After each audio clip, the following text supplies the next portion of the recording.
4 இயர்ஸாக பேபிக்கு ட்ரை பண்ணி நிற்காம ஃபோலிகுலர் ஸ்டடி போகலான்னு சொல்லி முடிவு பண்ணி ஃபர்ஸ்ட் டைம் ஃபோலிகுலர் ஸ்டடி போனப்போ எல்லாமே கரெக்டாக இருந்தது. எக்கு க்ரோத் கரெக்டாக இருந்தது, எக்கு கரெக்டாக ரப்சராக இருந்தது. அந்த மந்த் கன்சீவ் ஆக 90% சான்ஸ் இருக்குன்னு டாக்டர் சொல்லி ஆசையாக இருக்கும்போது எனக்கு பீரியட் ஆகிடுச்சு.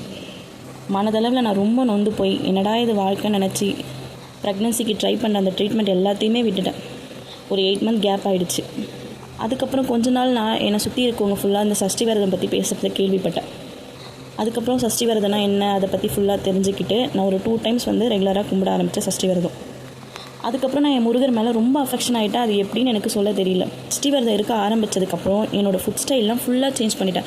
அத்தனை வருஷம் என்னோடய ஃபுட்டை மாற்ற கஷ்டப்பட்டேன். நான் என்றைக்கு சஷ்டி விரதம் இருக்க ஸ்டார்ட் பண்ணணும் அன்றைக்கி என்னோடய ஃபுட் ஸ்டைலை சேஞ்ச் பண்ணிட்டேன். வாக்கிங் போக ஆரம்பித்தேன். ஸ்ட்ரெஸ் இல்லாமல் இருந்தேன். ஒரு மைண்ட் ஃப்ரீயாக இருந்தேன், ரிலாக்ஸாக இருந்தேன். சரி okay, second time follicular study try பண்ணலாம், இந்த டைம் சக்ஸஸ் ஆகும்னு சொல்லிட்டு ஃபோலிகுலர் ஸ்டடி பண்ணோம். பட் அந்த டைம் எனக்கு எக்கு க்ரோத்தே இல்லைன்னு டாக்டர் சொல்லிட்டாங்க. அந்த மந்த் எனக்கு ஃபோலிகுலர் ஸ்டடி ஃபெயிலியர் தான் ஆச்சு. பட் கடைசியில் முருகர் வச்ச டிப்ஸ்ட் என்னவோ நான் அந்த மந்த் கன்சீவ் ஆனேன்.